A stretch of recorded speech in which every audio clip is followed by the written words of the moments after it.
Hi guys, my name is Meads. This is going to be a review for Player Sky, and we have DeadPool. This is designed by Hitoshi Kondo.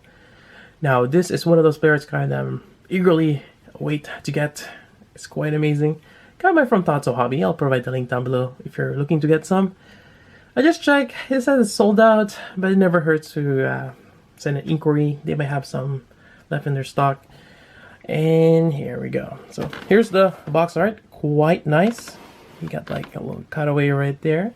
Really cool. Now, but when they announced this, there wasn't as much DeadPool figures out there, and a lot of people really want to get an SH arts.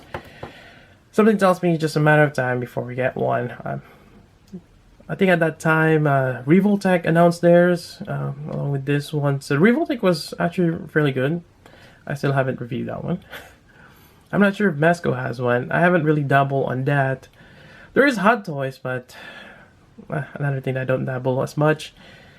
But also right now, they've announced Figma is making it.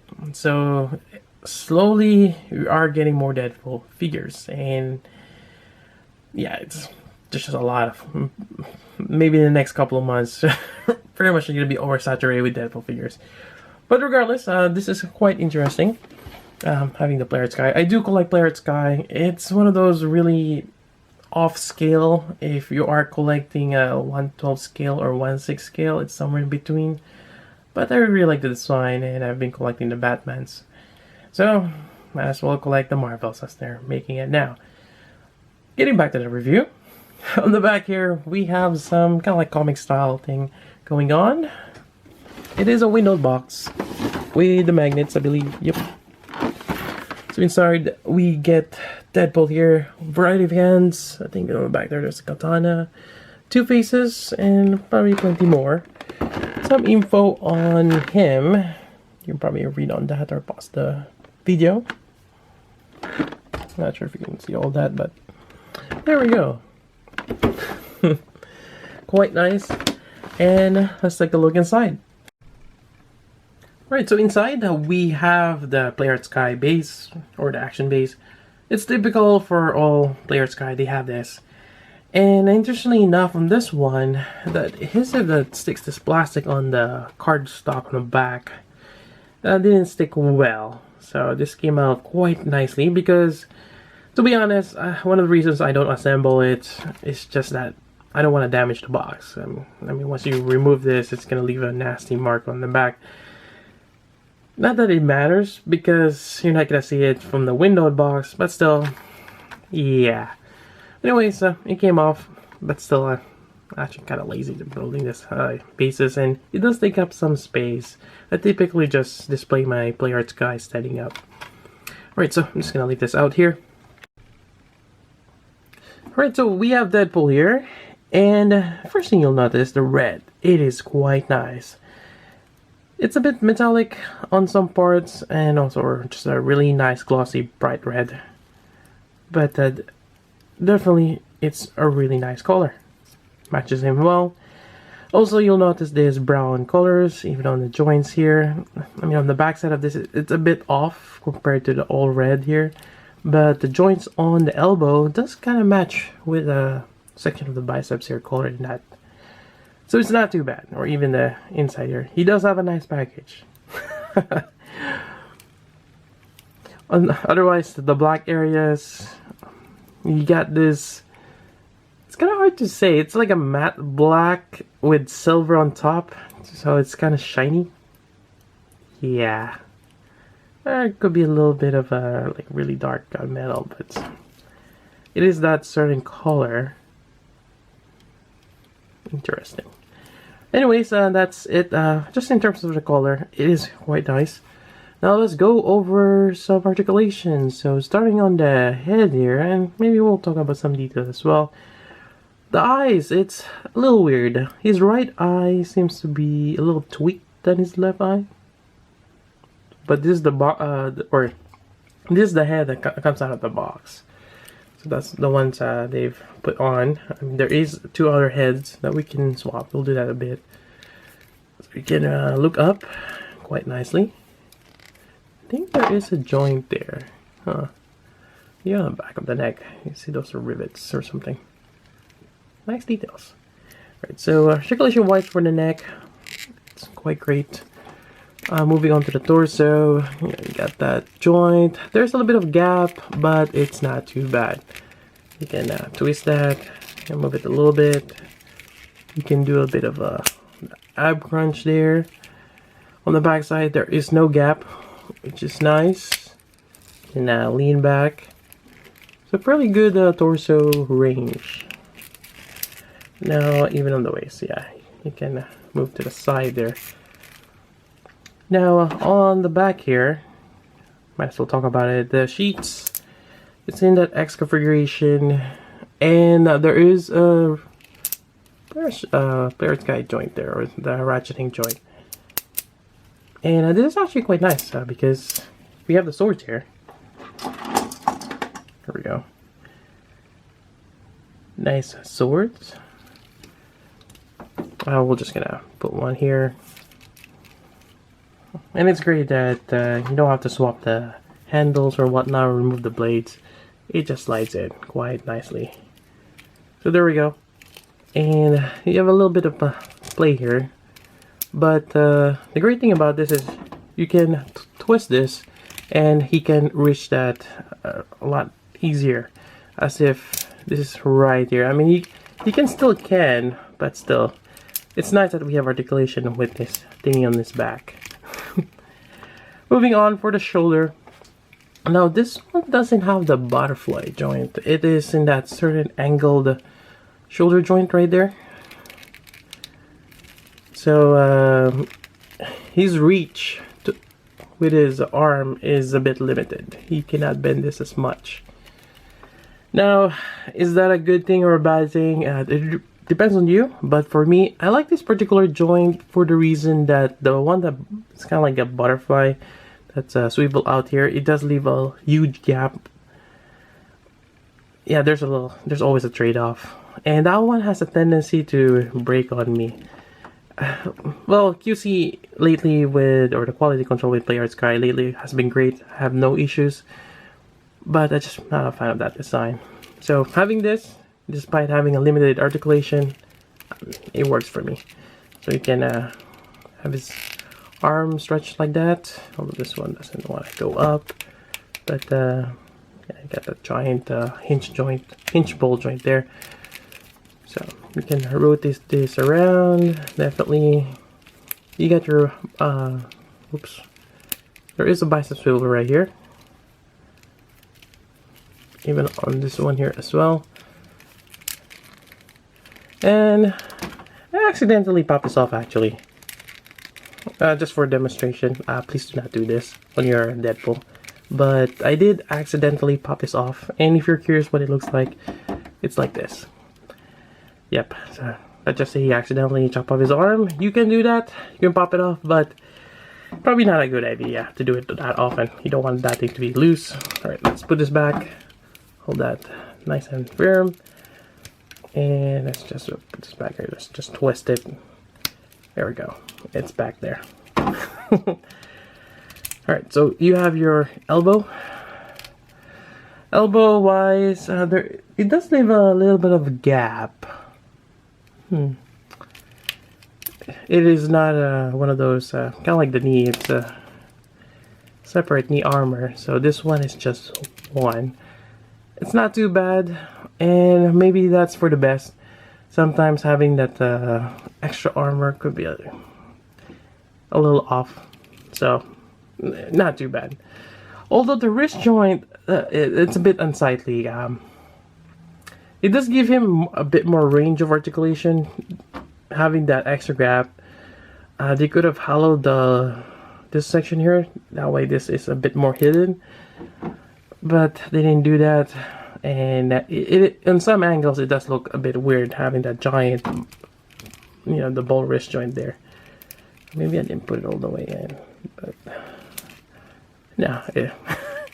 I did swap it out before, so yeah, it's a bit odd in terms of just having that design there. But anyways, you know, on this pose here, you're gonna hardly notice that wrist joint. It's just a matter of posting it. So other than that, let's go down to the waist area.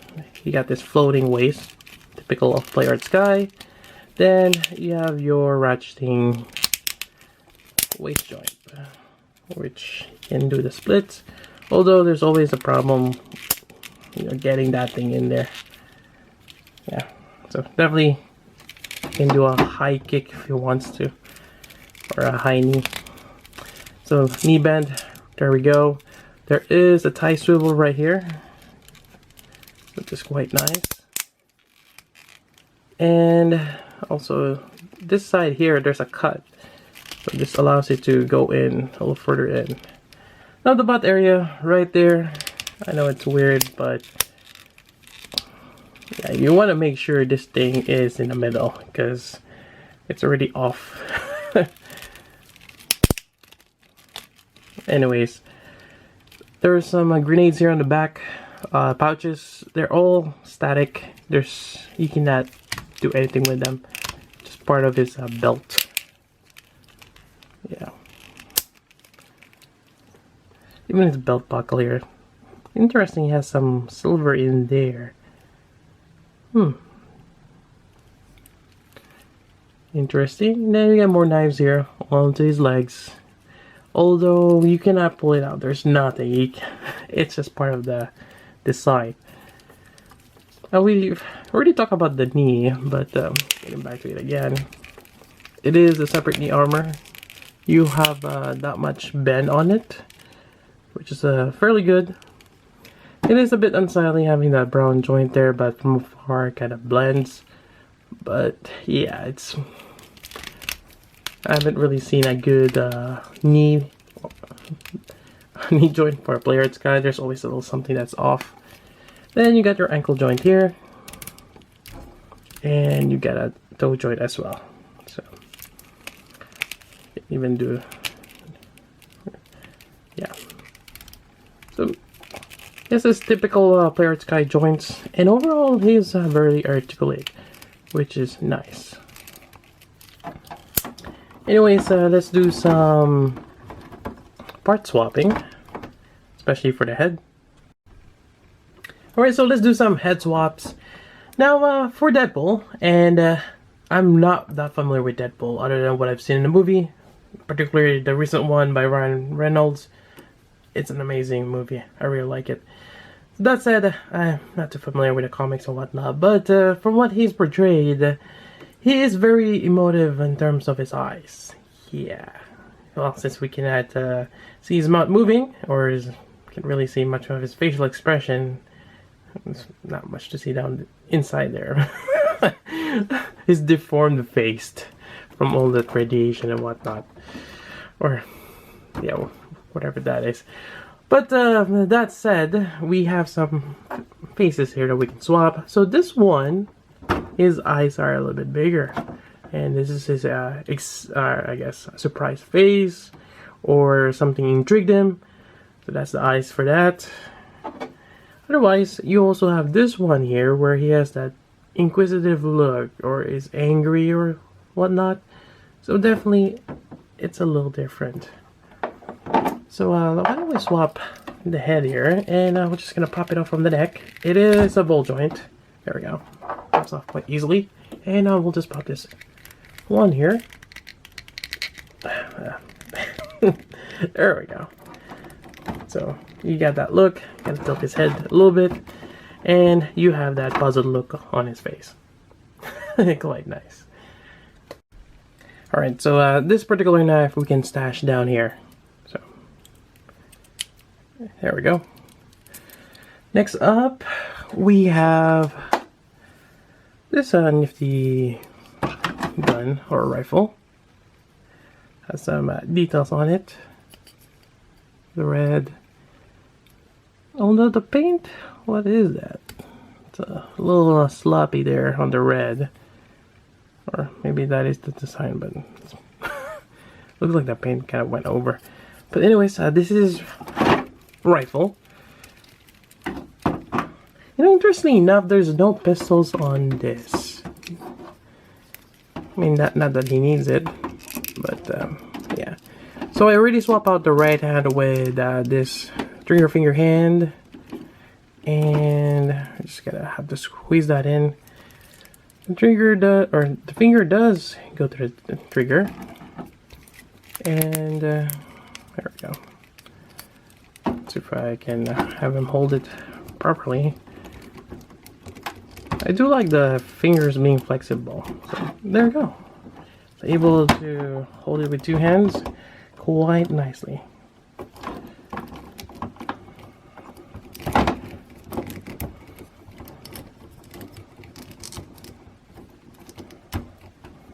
Maybe there we go. Just try have him in a better pose. But yeah, definitely nice little rifle there. Moving on, let's work with the katana. Alright, so you can definitely have him reach over with the sword right there. So we're just gonna go ahead and put this on. Gotta just squeeze that in. Maybe take your time. But yeah, definitely you can have the hand there somehow. There we go. Gotta twist the wrist. But yeah. Unfortunately, you cannot. Well, can we? Nope. We're gonna bend that blade, so you have to take that out again. There we go. Take the sword out. Something on this side here. Take them out. Then reattach it to the hand. Alright. So we're just gonna again slide this in. Just bear with me.